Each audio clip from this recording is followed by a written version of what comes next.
সম্মানিত অভিভাবক, আসসালামু আলাইকুম। আমি মোহাম্মদ রেজাউল করিম প্রামাণিক, চেয়ারম্যান অ্যাবাকাস জিনিয়াস বাংলাদেশ। দুটো কথা বলার জন্য আজকে আপনাদের সামনে হাজির হয়েছি।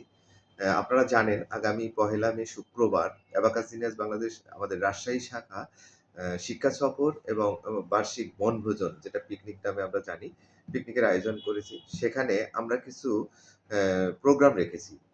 প্রোগ্রামের মধ্যে রয়েছে সাধারণ জ্ঞান প্রতিযোগিতা আমরা কিছুদিন আগে করেছিলাম। সেটার যে চ্যাম্পিয়নদের আমরা ৪ টা লেভেল করেছিলাম। ৪ টা লেভেলে ৪ টা ল্যাপটপ দেবো।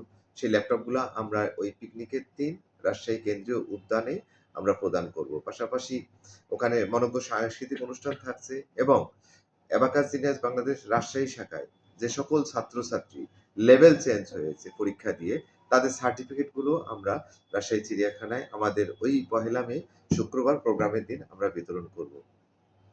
এবং আমাদের চ্যাম্পিয়ন জিনিয়াস চ্যাম্পিয়নশিপে আমাদের যিনি চ্যাম্পিয়ন হয়েছেন, ওনার ক্রেস্টটাও আমরা ওখানে বিতরণ করব। তাছাড়া আমাদের সকল ছাত্রছাত্রীদের বিভিন্ন ধরনের খেলাধুলার আয়োজন রয়েছে সেই পিকনিকের দিন।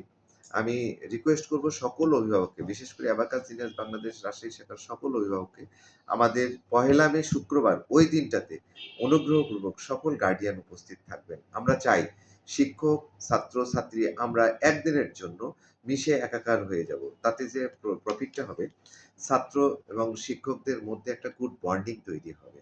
তাছাড়া আমরা তো রেগুলার নিয়ে যাই না। বৎসরে মাত্র একটা দিন আমি রিকোয়েস্ট করব অভিভাবকদের, আমাদের ১লা মে শুক্রবার অ্যাবাকাস জিনিয়াস বাংলাদেশ রাজশাহী শাখা কর্তৃক আয়োজিত যে পিকনিকের আয়োজন করেছি, আমরা সেখানে সবার উপস্থিতি কামনা করব। সবাই যারা যেতে চান অবশ্যই অফিসে খুব দ্রুততার সাথে রিসেপশনে আমাদের বিথি ম্যাডাম আছে, ওনার সাথে যোগাযোগ করবেন এবং আপনার সন্তানের নামটা লিখে দিবেন। ওখানে মেল এবং ফিমেল সকল ছাত্র-ছাত্রী সবার জন্য আলাদা খেলাধুলার আয়োজন আছে। তাই আমি চাই আমরা একদিনের জন্য গার্ডিয়ান, ছাত্রছাত্রী এবং শিক্ষক মিশে একাকার হয়ে যাব ১লা মে শুক্রবার। তাহলে আসুন আমরা সবাই একদিনের জন্য একসাথে হই। আগামী ১লা মে শুক্রবার দেখা হচ্ছে সবার সাথে। আসসালামু আলাইকুম।